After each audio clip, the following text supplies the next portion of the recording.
All right, and welcome to Another Dooley Noted Podcast presented by Titan MRI and ABC Fine Wine and Spirits.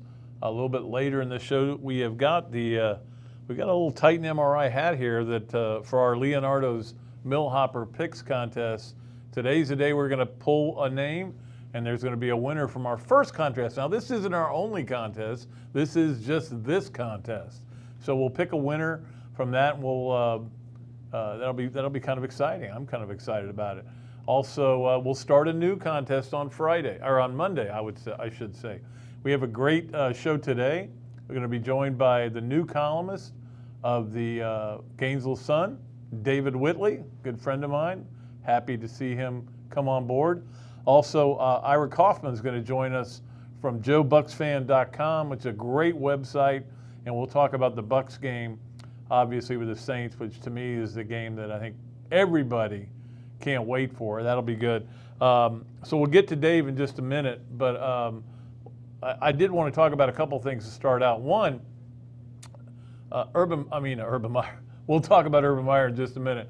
Dan Mullen continues to be the king of the transfer portal, getting another player in Daquan Newkirk, who is a starting defensive lineman, defensive tackle from Auburn, adds him to Antonio Shelton from Penn State, and now you've got some beef in there. Plus you add in, the guys you already have, guys like Gervin Dexter, and it feels like they've got a chance now to be okay on defense. Now again, I'm not going to tell you that they're going to be back to where they were.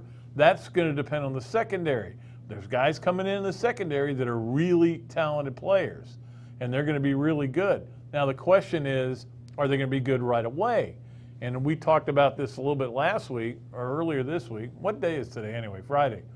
On Monday, that Florida will start the season with the two non-conference games, which are not rollovers. I mean, FAU and USF, and then they play Alabama, and then they play Tennessee. All these are home games, and that is a tough way to start, certainly. So the secondary guys have got to be ready.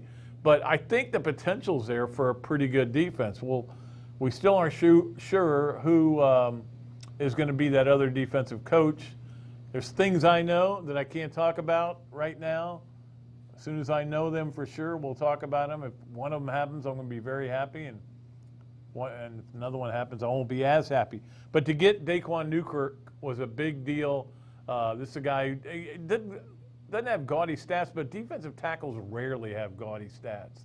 They may only have 1.5 sacks, but it's a matter of having that meat in there and not allowing people to run right up and gash you all the time, for example, like Oklahoma did in that championship game with Kyrie Campbell out of that game. So certainly that was good news for Florida, although I do really believe this team needs to get discipline, and there needs to be a little bit of that Alabama discipline.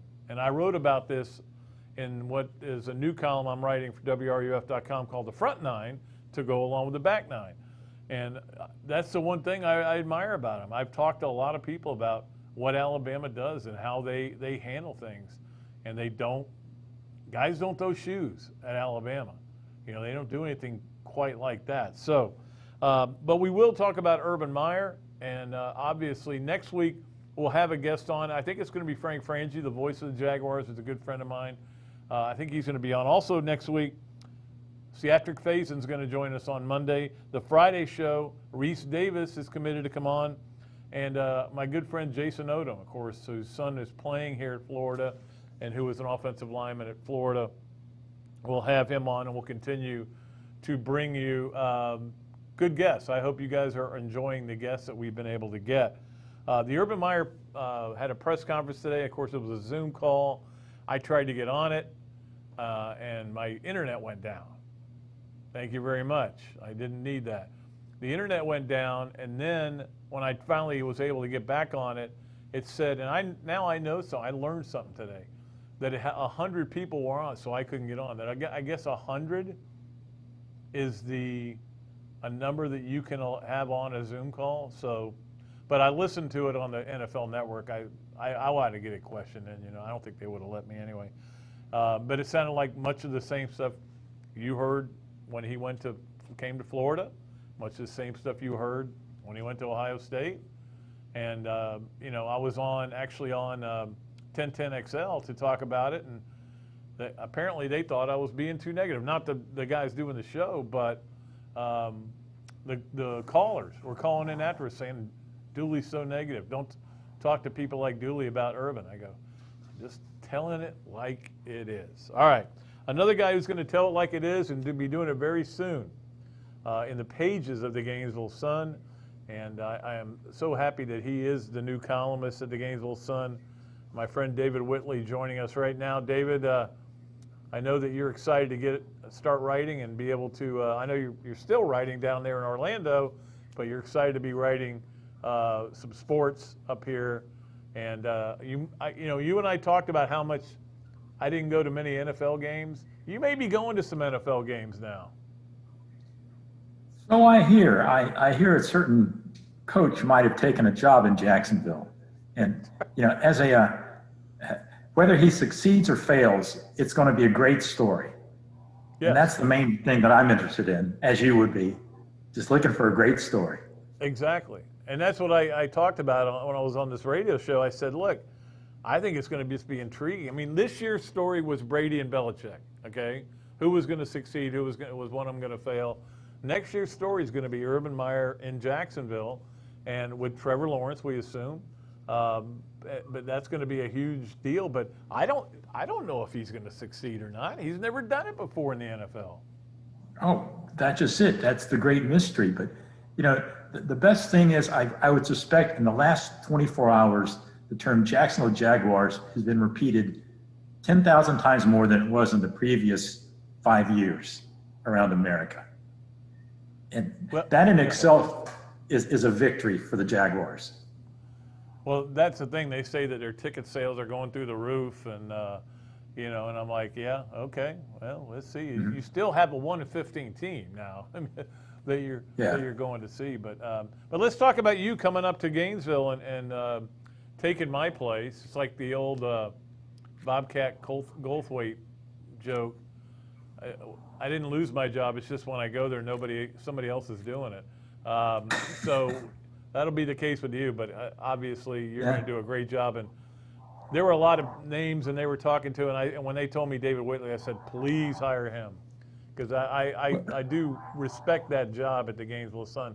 What got you interested in it, though? Well, I was initially interested in it in about 1981 when I was at Florida as a lowly journalism student, and I thought, man, that'd be a great job. Of course, at the time, Jack Harrison had the job for about 73 years, and the end wasn't in sight. And it is like, I guess Jack had the job for forever. Then along came another legend, Mike Bianchi, who had it for a while. Yeah, not very long. He did it, what was he, about 4 years? And then along comes Pat Dooley, and you've had it for, when did you start? Well, I was there for 33 years. 33 years. Wow. And so, when you think it's an honor. I feel sort of like Babe Dahlberg. He was the guy who replaced Lou Gehrig. He was just a journeyman major leaguer. I think it 261 batting average career, but he's known as the guy that replaced Lou. So I'm replacing Lou Dooley. Look at it. Well, look, I know you're going to hit some out of the park, and we're looking forward to it. I guess you're going to start, and you still got a little ways to go before you're going to start there? Yeah, week after next is the start day. I have a few more scalps to collect here in Orlando, where I've actually been out of sports for a few years, writing editorials and political stuff, real world stuff, So it's going to be good to get back to the so-called toy department, even though we both know it's not exactly all toys. No, we like to call it that, but it's not that.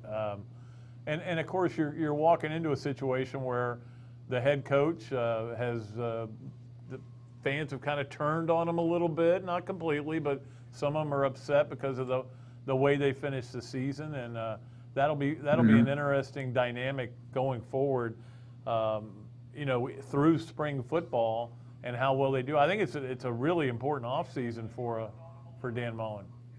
Oh yeah, I mean, you're right when you look at where things sat a year ago and then how things are now and the way he's perceived. I mean, certainly he's not burned a lot of bridges or anything like that, but when you consider that they were 8-1 at one point, 8-2, and the sky was the limit. Then the sky fell in on them, and the everlasting image of this season is not going to be Kyle Trask throwing 165 touchdowns. It's going to be a shoe flying through the air, and that's going to get back to, hey, Dan, what gives? You got to get some things under control, including yourself to a certain extent, and how you've been behaving and being portrayed. I like guys like Mullen, who sort of wear their heart on their sleeve sometimes, but it can get you in trouble, and when he gets after games, when he just lets his emotions go and says, after the Texas A&M game, when he was upset at the fans there, and we got to get 90,000 people in the swamp. He was saying what a lot of people thought, but it wasn't the politically correct thing to say because goodness knows, that meant that you don't respect the pandemic protocols and blah blah blah.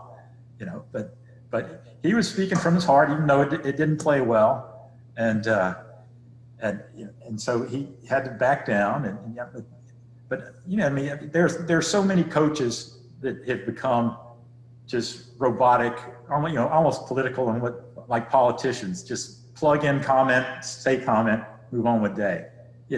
So that's what obviously made Spurrier such a great interview and such a great guy to cover.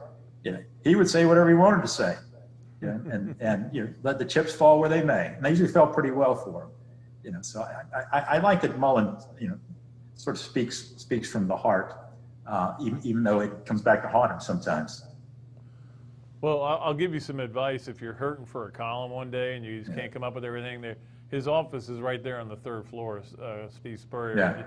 Yeah. Just go up there and just sit around and chat with him for a while, and you'll walk out of there with a column because he's the best. Yeah. That's a dying breed, that would do that. I was I covered my second job. My first job was in Fort Walton Beach at the illustrious Playground Daily News, way back when, and that was just covering police beats and stuff like that. But my second job was at the Tallahassee Democrat, where I started as a high school writer and sort of through osmosis moved on up and was covering FSU for a few years. And Bowden was obviously the same way, where you just say, Coach, I got nothing going on today. What's going on with you? And he'd just start talking, then after a while I'd say, you got enough? I said, yeah, just keep going. But that's those days of unfortunately have sort of passed us by. Not just in when it comes to football coaches, but just in general, the access that we have to the players and the coaches isn't what it used to be, unfortunately. But you just make the best of it. Yeah, and I miss that. I mean, I have relationships still going on with guys that I covered and who are good friends of mine that now I don't know that any player on that football team knows who I am, let alone or even before I retired, whether they know who I am. But you mentioned Bowden, and I covered FSU for a while. We were in Orlando for the Tangerine Bowl against Georgia, back in the old days of the Tangerine Bowl. I know one of your favorites. But they call me from the paper at the time, was the Times-Union, and they go, hey, where's your big takeout on Bobby Bowden? And I go, I don't have one. You didn't schedule one. And they fuddle around. They go, oh, man, we forgot to tell you. We've got to have it. It's our centerpiece. I run downstairs. Bowden is getting to go to practice, getting in the back of the state trooper's car. and I explained what's going on to Wayne Hogan. He throws me in the back of the car with Bowden, and all I did was just turn on my tape recorder, and I go, okay, I'm ready to go. I don't know how I'm going to get back, but that's fine. I mean, he as much as Gator fans didn't like him, he was one of a kind too. Oh yeah, my little vignette on something like that was, remember when Sports Illustrated had the cover story at Free Shoes U in 1993, and they broke about the story about how all those players were getting free stuff from a mall in Tallahassee and all that, and so the story the magazine was coming out, and FSU got a heads up that it was coming, and so did the media. And Bowden was on his spring speaking tour with the Boosters, and he was. I was working in Tampa at the time, and so he was speaking in Sarasota that night, and so the boss said, just go down there and see what you can get. So I went to the hotel where he was speaking, and I sat through his speech, and he sort of alluded to the fact, well, there's some stories coming out, but then he just went into his usual spiel about the season and stuff, and Gene Derrickoff was there, playing the carnival barker and everything, and they concluded it, and there must have been 500 people there, and I couldn't get near Bowden, and Bowden sort of went out the side door, and I hadn't seen him because I had moved to Texas and was working there for about 3 years, and then I was in Tampa a couple of years, but I wasn't covering FSU, so I probably hadn't seen him in 5 or 6 years. So anyway, I tried to hustle and catch up with him, and he was going with a guy, the booster president, a guy named Charlie Barnes, and I saw him getting on an elevator, and I ran, and I saw where they were going up to like the 8th, or stopped on the 8th floor. So I said, well, I should go to the 8th floor and see. And I'll go to Charlie Barnes's room because I knew him pretty well. And so I go to the 8th floor, and I see a door shut. I said, that must be them. So I wait a couple minutes, and I knock on the door, and Bowden opens the door, and he's in his boxer shorts, and he says, "Oh boy, what are you doing here?" And I said, "Well, hey, coach, it's been a long time no see." He said, "Yeah." I said, "Well, I hate to say it, but there's that whole story coming out about you guys and getting all the stuff, all the players and the controversy there and the free shoes, and I suspect that 98% of the coaches in America would have just said either no comment or just slammed the door in my face. Bowden, in his boxer shorts, just says, "Well, come on in," and he said, "Have a seat," and he just started telling us, "I don't know what's going on, but back in my day, all this stuff and all the time, and nothing, on and on and on." And he probably didn't know what was going on. Well, when he said he didn't know about this, he did not know where that mall was. There's like 2 malls in Tallahassee, and he didn't know where this mall even was. I mean, like so many coaches, his life consisted of going to work, driving to home, driving to work, driving home. Right. And that was the extent. He would stop at his standard 7-Eleven every day and get his RC with some peanuts, and you put the peanuts in it and shake it up, and that'd be a snack, and then you just go about on his way. So, yeah, different world. Hey, Dave, I mean, I know Gainesville pretty well. You've been here. I think your in-laws used to live here. Or do they still live here? Yeah, they still do. Actually, my father-in-law was a professor there at UF for a long time. My mother-in-law was Jeremy Foley's secretary back in the day. Back when he was just, I don't know if he was AD then or just on his way to being the iconic AD he became. But anyway, she knew him well enough to where he was still getting him parking at Gator games up to a couple of years ago. Well, so that, I mean, it's not like this is an unfamiliar place to you, or that you don't know what Gator fans can be like, or what they have been like for many years, and they still are the same. So you're steeled for that, right? I don't know. I hope so. I know that Yeah, like I said, I was in Tallahassee, so I know what it's like to be, in a college town where everything revolves around the school, and Right. and 9 out of 10 conversations are about the local football team and the interest about that. But I'm sure that it's at least, it's probably more so in certainly these days in Gainesville and Tallahassee, where actually 9 out of 10 conversations don't want to talk about the football team. Yeah. They'd rather talk about anything else.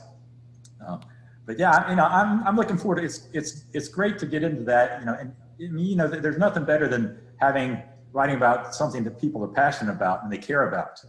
Right.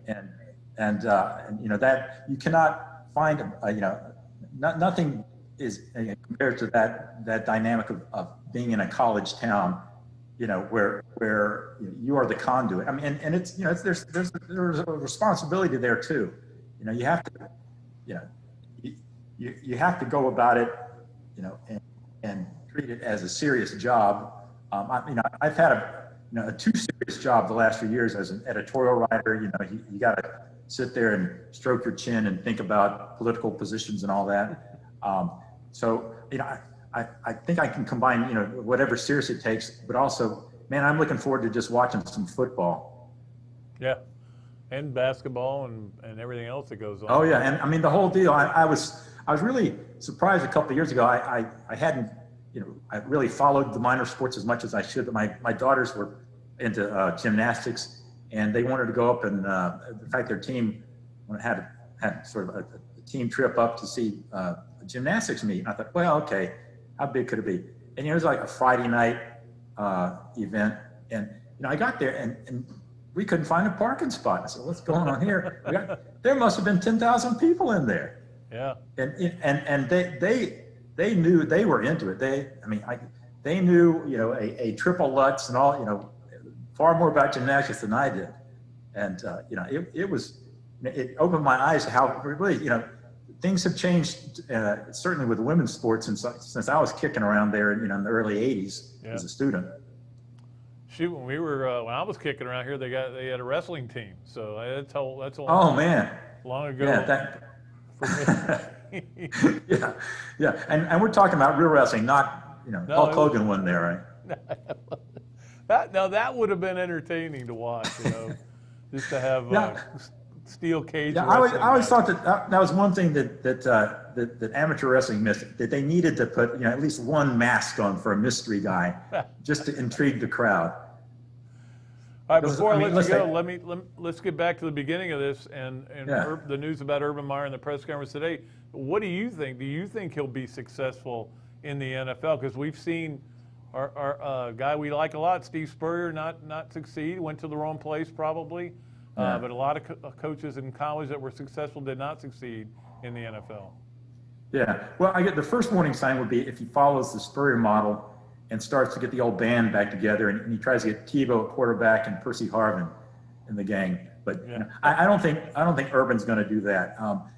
I think he's going to succeed because you look at the man's track record. He's succeeded everywhere. Of course, so have other college coaches that failed there. But Urban, he's a coaching cyborg.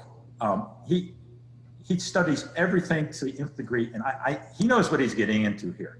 People talk about, college coaches, they don't understand, the dynamic of pro football and how to deal with players and all that. I mean, Urban's, he knows a lot of people in NFL. I mean, he and Belichick are friends, and so I think he has his eyes are wide open here. He knows the challenge ahead of him, and he wouldn't do it if he didn't think it could be done. He certainly, he's not doing it for the money. I'll admit, if he's getting $12 million, that might lure me out of retirement, even if I had $50 million in the bank. But it's not like he's doing it for money. I think he has just got that coaching itch, and where would he go in college? Why would he go anywhere in college now? I mean, this is the obvious next step, and he's no doubt he's got an ego, and if he can prove that he can coach on an NFL level, he goes from being one of these in the conversation for best coach in college football, one of those type to being best coach ever, that's a challenge I think he's up for. Yeah, I think he's going to be fired up about it. Hey, we're fired up about getting you to our town too as well, and I'm fired up about you succeeding me because I wanted to make sure it was somebody really good, and I could not have picked anybody better. So we look forward to having you up here, and thanks so much for joining us on the podcast today. Sure, I sure appreciate it, Pat. I'll be talking to you real soon. Okay. All right, that is David Whitley. He is your new columnist at the Gainesville Sun. He'll start writing in 10 days or so. It is time right now for us to get to three things. Three things presented by Trey Tucker, executive coach and licensed therapist, a Gator grad who can help you go from good to great. You can reach him at 423-799-0769. Let's start with number one on three things. I am so fired up for this weekend in the NFL playoffs. That first weekend was fun, but this is when it gets really serious, when you get down to this, and especially the Bucs and the Saints. We're going to have Ira Kaufman on just a little bit to talk about that game as well. But I am just so fired up for it. It's appointment television to watch those two games. Number two, they have announced the softball schedule. They're supposed to be announcing the baseball schedule, just the conference schedules for baseball as well. But I can tell you this, Florida will open the season with hosting Miami in that brand new stadium. You couldn't have asked for anything better than that. Florida, Miami, in that beautiful new stadium. It's unfortunate that not a lot of people are going to be able to go, but hopefully they'll let me in. And I'm waiting to see and again, they're supposed to release it later today, the baseball schedule. I got to see what will work out for my golf tournament, because I'm committed to having the tournament in May, and which is the best weather month, and instead of having it in the summer. So we're committed to this tournament. For one thing, we've already collected 10 groups money from last year. We never were able to get the tournament, and we'll talk more about that down the road. And number three on three things, Gator Gymnastics tonight, if you're watching this live or if you're listening to it live, tonight, he was just talking about it, David was, against Georgia. Georgia's number 7, of course, Florida numero uno. And gymnastics is such a different sport in that you want to just keep getting better. You don't want to peak too early. You just want to keep getting better. Winning, losing, not that big a deal. Just keep getting better. So it'll be interesting to see how Florida does after having their best ever opening meet in their first meet on the road. So that'll be fun to watch. Again, those were three things. They were presented by Trey Tucker. We appreciate his sponsorship as well. We have to get to a break, though. We're going to take a break. When we come back, Ira Kaufman will join us. He's covered the Bucs for a long time and is with JoeBuckFan.com. It's a great website. You go on there. I didn't know that much about it until I started reading it. It's great stuff. We'll talk to him when we come back on Another Dooley Noted Podcast. Thanks so much to our title sponsors, ABC Fine Wine and Spirits and Titan MRI, and to our pick sponsor, Leonardo's of Millhopper. You can find us live on Facebook and YouTube, or listen at your leisure on Apple Podcasts, Spotify, and Google Podcasts, or wherever you find all your favorite podcasts. I'm excited to continue this podcast and to have your company on board as a sponsor. If you're interested in being part of the show, email me at patrickdooley54@gmail.com or give me a call, 352-317-3444. You may be like the Florida football team and you want to move from good to great. I can tell you how to do that with the help of a Gator graduate. His name is Trey Tucker, and he's an executive coach and licensed therapist who can give you the kind of guidance that will unlock your potential.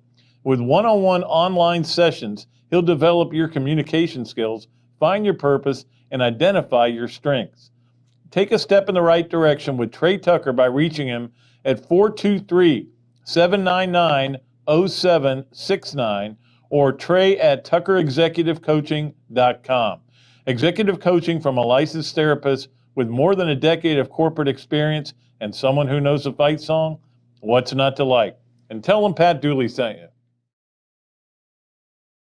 Titan MRI, North Central Florida's premier independent diagnostic testing MRI facility. At Titan MRI, we're focused on you, the patient, having a great customer experience. Our MRI equipment is modern and 75% quieter than any unit in its class.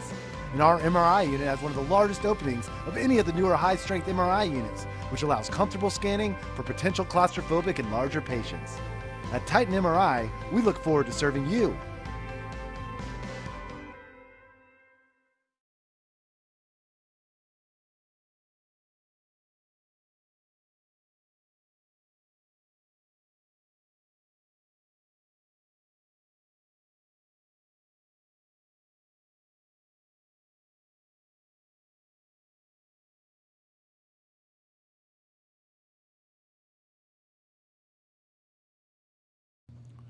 All right, welcome back to another Dooley Noted Podcast. And of course, we talked about how fired up I am for these games this weekend in the NFL. Of course, Florida basketball too. We'll talk about that a little bit later. And right now we are joined by Ira Kaufman, who writes for JoeBuckFan.com, which is a great website. And I wasn't really that aware of it till some people turned me on to it. And you guys have, I mean, you can spend all week on there reading stuff that you guys are doing on there. How are you, Ira? It's great to see you. I'm doing well, Pat. Welcome to the wonderful world of podcasts. I've been doing it for about 4 years because, Pat, my paper folded. My Tampa Tribune, the late, great Tribune, home with Tom McEwen for all those years, Mr. Gator. And one day I had a job, Pat, and I was 62 years old, and the next day I was out of work. So you got to do what you got to do, Pat, and you're proving it yourself. Yeah, I was lucky that mine didn't fold. I was before they gave me a buyout. I mean, that was a good thing, But it is an interesting dynamic that we're all dealing with. Let's talk about this game, and I think it's by far the most intriguing game, mainly because it's Brady, and mainly because it's Brady versus Breeze, and the fact that Brady could get to another conference championship. I think people are freaking out. They're going to be standing on their heads if that happens. But what's the mood been like down there in Tampa? I mean, how are people just losing their minds? Well, I think your focal point, Pat, is indisputable. And I'll take it a step further. Since Brady signed on March 20th, the Bucs have been the #1 story in the National Football League. I mean, that's just the way it is. Training camp, whatever. Regular season games, the third quarter was terrible. They're 7-5. They might not make the playoffs. What's Brady going to do? He can't throw the long ball. Their offense is a mess. Well, Pat, what's happened since? They've won 5 in a row. They're averaging 36 points. You can't stop them. The running game's decent. Brady looks great. He's throwing long balls left and right. Antonio Brown is now fully integrated into this offense. And, yeah, there's a tremendous amount of excitement down here, Pat, with Buck Nation. The sad part is, you don't see the public displays as much. You don't see fans at home games this year. You don't see the Buck flags. It's a little subdued, Pat, but believe me, it's out there. And there's a tremendous amount of interest in this game. It's the last one. This is always the best weekend of the NFL season. And I think they saved the best, Pat, for last. I agree, and that's why it is the last game of this weekend, is because it's Brady versus Breeze. And I mean, this could be Drew Brees' last game before he goes to the announcing booth. So we'll see what happens. But, when Brady went to Tampa, I think there's a lot of people like me who are going, wow, that makes a lot of sense, because I love Mike Evans. I've loved Mike Evans when he was in college. Great player. And obviously when you added Gronkowski to the mix, I liked Brate as a tight end. They had a good defense as well. And then the Antonio Brown thing happens, and you're like, uh-oh, this could go south in a hurry. And instead, it took him a while to kind of catch on, and now he is a major threat for that team. Pat, I'm like you. When they made the move for Antonio Brown, I thought it was unnecessary. I mean, you're right. Evans is great. He's unique. He's got stuff in the Hall of Fame already. I think he's on a trajectory for Canton. He may not be there yet, but he's on his way. And I love Chris Godwin. Pat, he dropped some balls in the second half. You couldn't believe it because it was Chris Godwin. He doesn't drop balls. So Gronkowski, Brate, They got, Scotty Miller and Brown. They got it all going right now, Pat. And that's why I think they got a fighter's chance in the Superdome. Now, Pat, I'll be the first to say, I think New Orleans has a better team. I think they got a better defense. They got better special teams. But I think Brady over Breeze at this point, I think Brady's the better quarterback. And I'm with you. I think this will be Breeze's final season. He's going to go right into a blazer for a network, and Brady's going to be back. So, Pat, the storyline in Tampa is very simple. They're all in, and they've been all in since March 20th. And whatever Brady's wanted, Brady has gotten, and now it's all coming to fruition. Just to take it even a step further, we talk about Breeze being done after this game, which everybody seems to think he will be, but for Tom Brady, I would guess he's coming back for another year after this. And how long do you think he can go? I can just see him out there on a walker throwing touchdown passes. For Brady, Pat, I don't even think a Super Bowl is going to stop this guy from coming back in 2021. That's his competitive nature. I think what it's going to take is for him to have a bad year. And he certainly hasn't had one in 2020. And, Pat, the more we look at the Patriots and what's happened post-Brady, right, the more I think you and I realize that he kind of held that whole team up last year and covered up a lot of problems. And with him gone, Belichick was hopelessly out of the playoff chase. So I think Brady wants to keep going, and I don't think there's a Buck fan in the world that would argue with him right now. You're watching or listening to Another Dooley Noted Podcast presented by Titan MRI and ABC Fine Wine and Spirits. And we're joined by Ira Kaufman, who does a great job for JoeBuckFan.com. And, it's not hard to get your website. I got it in 2 seconds. I went, oh, hey, look at all these stories. This is amazing. But it's keeping you pretty busy there, isn't it? That's the key, Pat. It's run by two guys. They started from nothing 10, 12 years ago. They were laughed at, Pat, in the media room because I was there, representing the Tampa Tribune, me and Roy Cummings. And we said, Joe Bucks fan, what's going on there? But they had a vision. And the vision was, well, newspapers are printing, 1 or 2 Buck stories a day. We're going to print 10. And I'm not exaggerating. Pat, you've been on the site. Every 2 hours, there's another Buck story up. And I'm talking about on May 15th. There's nothing going on. But, Pat, these two guys are amazing. Steve Isbitz, Lee DeKemper. Pat, they monitor everything that's going on with this organization. If a guy does an interview in Boise, Idaho, it's up on the site within an hour. Pat, I don't know how they do it.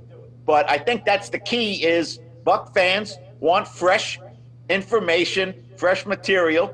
I try to provide a little levity, Pat, a little entertainment value. And I weigh in with 45 years of experience, just like you did with the Gainesville paper, and provide a little perspective. But it's a heck of a success story, Pat. The one negative for you and for all of us is that we don't get the interaction with the athletes and the coaches. Our whole life is on Zoom now. That's everything we're doing. But have you gotten to know Bruce Arians a little bit, at least through that? Well, Pat, at least I had Arians last year before the COVID, and so I went to the practices. I went to training camp. I went to the home games. And had a lot of interaction with Arians. And for whatever reason, Pat, I think it's the age. I'm only 2 years, I think, younger than Bruce and, everybody else by and large. It's a 30-year gap. And so I think that helps me, have a little bit of a relationship with Arians. But, Pat, as far as this year is concerned, it's all been Zoom. Nobody's met Brady, really. The only way you can talk to Tom Brady is with a Zoom call. So it's been very weird, very strange, but everybody's in the same boat, Pat, and let's hope that in the next few months, we get back to normal. Yeah. He's not still living in Jeter's house, is he? No, I think he moved out of there. Antonio Brown might be in there roaming the hallways, Pat. Well, who lives next to him is Brad Culpepper, so, nice. Yeah, he would see these. Pat, if Brown gets in trouble, he can hire Culpepper as his lawyer. It's very convenient. That would be perfect. Well, obviously, one thing about this game is we know what the Superdome would be like noise level wise if it was a regular game, just like any other stadium. But I think the Superdome is different because it's a dome, number one, and those fans are usually pretty lubed up. Obviously, not having that advantage, I don't know that there is any home field advantage for anybody anymore. You can say there is, but look at last week.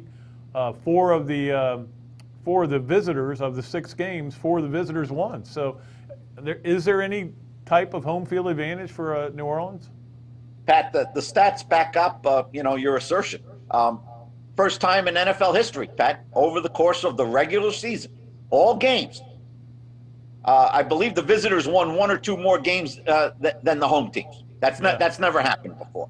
And a lot of it, obviously, I think, has to do with the fans being there. And, Pat, a subtlety of that could be they might not even affect officials' calls. When you got 50,000 fans breathing down your neck, you might be swayed a little bit. You might be, especially young officials. So, Pat, the facts are that the Saints kicked the Bucks' butts a lot worse at Raymond James Stadium than they did in the Superdome in Week 1. So, I think the home thing is negligible right now. The Saints have their number, Pat. It's 5 in a row. 5 in a row over this team. They're confident. But I think, Pat, you'd agree watching the Bucks, I think they're going to see a little bit of a different Buck team than they saw in Week 1 or Week 9 in terms of this offense gelling. It could be a shootout, Pat. I think it will be. And I think if Brady's protected, I think he's going to do a lot of damage. Before I let you go, I'm just curious what your reaction and what maybe the reaction down there is to the new Jaguars coach that had his first press conference today, first Zoom press conference today. And that certainly is, it's interesting. We don't know if he's going to succeed or fail, but it is certainly fascinating, and they kind of will be the story next year. No question. Pat, when I first heard Urban Meyer's name linked to the NFL for this year's vacancies, I didn't take it seriously. I didn't because of his lack of NFL experience, so to speak, at least at a coordinator level. And Pat, one thing's undeniable. Wherever he goes, he's been a big winner. 4 different sites, big winner. He's won national championships. As far as his demeanor, Pat, is it suited for the NFL game? I don't know. What if he goes 4-12, Pat, with a rookie quarterback, and then 6-10? Can he handle that? That remains to be seen. But he's got a winning pedigree, and nobody could argue with that, Pat. Yeah, no question. And he losing really it takes a piece of his soul whenever he loses a game. I think he lost 32 in college total in all those years. And those were high-profile, big-time games, both at Florida and Ohio State. He's going to lose 32 in 3 years, probably, with that team, because that's a bad team. Now, he's got a lot working for him with the salary cap, with the number 1 pick and several other picks that are going to be high picks. In fact, I think they have 2 first-rounders. But, Ira, from covering the NFL, it's a different world. I know he said today that he studied it and studied everything and studied about doing it, but it is really a different world. And it's a mixed bag, Pat, in terms of how do college coaches do at the pro level. It didn't work out for Nick Saban. It didn't work out for Greg Schiano, who was a disaster in Tampa, Pat. So I think it could come down to temperament. And like you said, if you take losses to heart and you don't move on very quickly to the next week, that's going to be a big problem. All right, it's that great stuff, Ira, and it's great seeing you again and talking to you. And JoeBucksFan.com is the name of the website, and I encourage you, if you're a Bucks fan or if you just want to read about the NFL, that's the place to go to read about it. Thanks so much for joining us today. My pleasure, Pat. Take care. All right, Ira Kaufman joining us here. We are going to take a break. We're going to go ahead and take a break because when we come back, we want to do the Leonardo's Millhopper drawing. We want to make a big deal out of it, obviously. We're going to explain everything and that we've talked about before. So we'll take a break, and then we'll come back and do that, and also talk a little Gator basketball on Another Dooley Noted Podcast. Titan MRI, North Central Florida's premier independent diagnostic testing MRI facility. At Titan MRI, we're focused on you, the patient, having a great customer experience. Our MRI equipment is modern and 75% quieter than any unit in its class. And our MRI unit has one of the largest openings of any of the newer high-strength MRI units, which allows comfortable scanning for potential claustrophobic and larger patients. At Titan MRI, we look forward to serving you.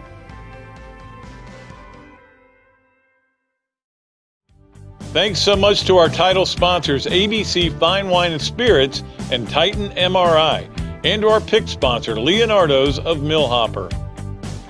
You can find us live on Facebook and YouTube, or listen at your leisure on Apple Podcasts, Spotify, and Google Podcasts, or wherever you find all your favorite podcasts. I'm excited to continue this podcast and to have your company on board as a sponsor.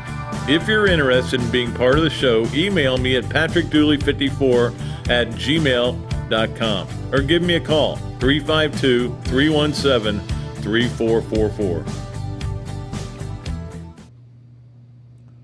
All right, welcome back to Another Dooley Noted Podcast. And again, thanks so much to our guests. And again, we still have some sponsorships out there. Was talking to some people this week that could come on board. But if you want to come on board, we have plenty. I can send you a rate card to be involved in this.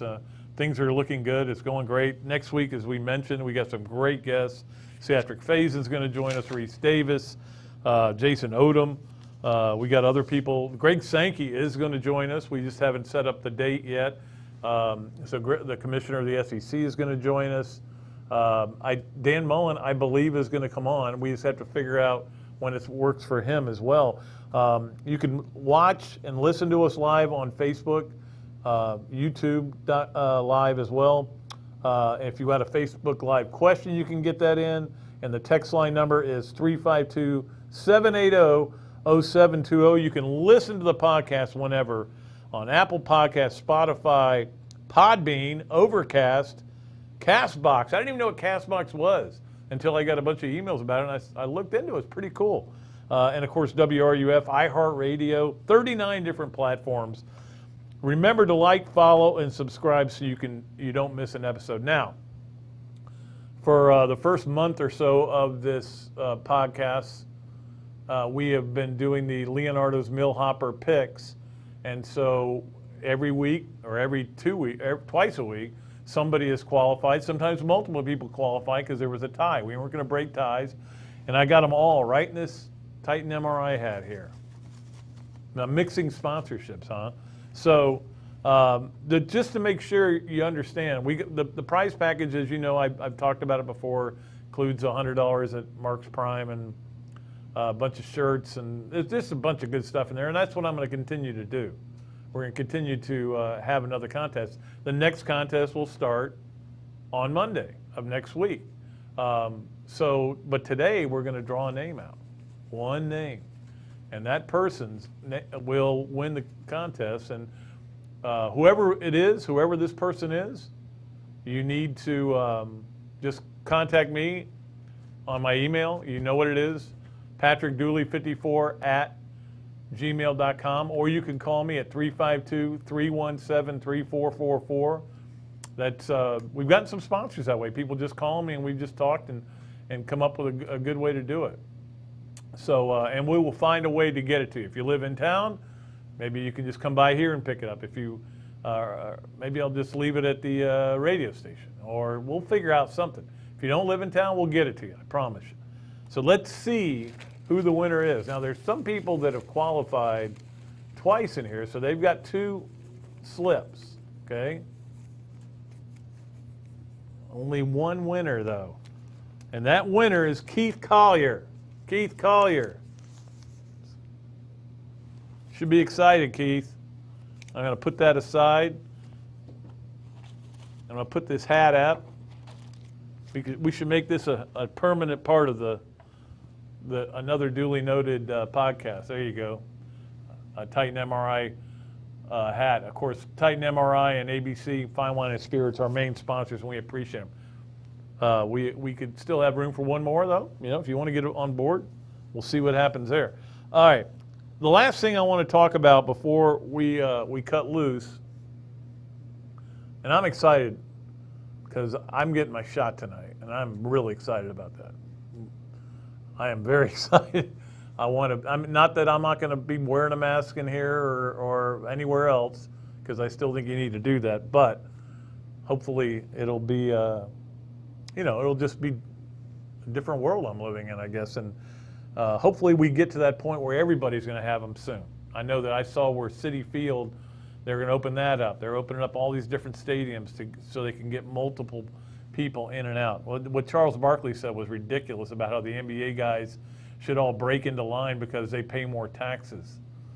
That's not the way it works, bro. But I did want to talk about Gator basketball because obviously there was a lot of criticism coming Mike White's way. And then Tuesday night, that was a gritty, gutty effort to win that game against Ole Miss. Now, Saturday night against Mississippi State, I think it's a day game actually, it's not going to be easy. They've got two really good guards, and Florida is not a great defensive team against guards. We've seen this earlier this year. These guys are good. In fact, I think they're combined to average like 33 points a game. So that's going to be a tough battle for Florida. Florida, by the way, right now is 44th in the net rankings, which is what they use to decide who's getting into the tournament. Mississippi State's only 90th. They've had some bad losses. And maybe Florida can pound them inside. Maybe this is another Colin Castleton game because he was certainly a star the other night. But, it's a big game. It's another game that Florida needs to win. You got to win those games and then somewhere down the line knock off maybe one of those teams because, like I said earlier, there's 6 teams that are in the top 25 in the net rankings that Florida still has to play. Knock off one of those teams here and there, boom, you're in great shape. It'll be interesting to see how they do and how they do in this game. Mississippi State is coming off a loss where they couldn't score, which is amazing because they've been scoring all year. But they're coming off a loss to Texas A&M, which isn't anything special. I don't know how good the SEC is this year. It's so hard to tell. We didn't get a lot of non-conference games to be able to tell. I think they're really good players. Tennessee seems to be really good. We thought, well, Kentucky came in here. Man, they are good. Kentucky is really good. They figured it out. It didn't take them long. Then what'd they do? Right after the Florida game, I sat back, put up my feet, got a cold beverage, and watched Alabama kick Kentucky's butt. That was fun. So it was a doubleheader win there. But look, college basketball, you're playing, and you're playing again a few days later. You don't figure anything out from one game to another. You've got to go out and play hard. Now, what we'll see, what is going to be interesting to me is whether we end up having conference tournaments or not. That is still, I think, very much in doubt just because putting 14 teams like in Nashville is not a place I would want to go if this thing was still going on, and which probably will be, the pandemic I'm speaking of. Because, I mean, I saw somebody the other day, they were doing a live report from Nashville with a mask on and everything, and all of a sudden, they have those buses of girl, what do you call it? The bride-to-be, what do you call the bachelorette parties, was going by them, nobody wearing a mask. I'm like, I don't think they want to have a tournament there. So we'll see whether that happens or not. I hope it does. I mean, I don't think I would go. I can't believe I went last year now in retrospect. Saw one game. That was it. All right. Thanks again to Ira Kaufman from JoeBucksFan.com. And I mean it. That's a great site. You ought to go look at it. And David Whitley, the new columnist at the Gainesville Sun. You'll be reading his stuff pretty soon. And, he's really good. He's really good. And that's the thing, guys. Like, they could have hired somebody from underneath the bridge, and it wouldn't matter to me in terms of my job and my life. But it matters to me because I do still have a lot of pride in that newspaper. So I'm glad they went and got somebody really good, and I think you're going to really enjoy reading this stuff. Okay? That's going to do it for today's show. Thanks again for all of you who watched live today, all of you who are listening not live. And I think we're going to have some news coming out later today, but we'll get to it on Monday's show. And again, Monday our guest will be probably Frank Frangie. We haven't committed on that yet. Voice of the Jaguars, and Theatric Faison, who's probably excited about Jacksonville having a really good team. Maybe we don't know if they are or not. They could be full. They couldn't go 1-15. What if Urban Meyer went 1-15? Oh, that would not be good. All right, we don't want to see that. And I'm not even a Jaguars fan. I don't want to see that. That's going to do it for the show, though. Thanks to Evan for doing such a great job as always. Until next time, I am Pat Dooley. I am deep. I'm way back, and I am out of here.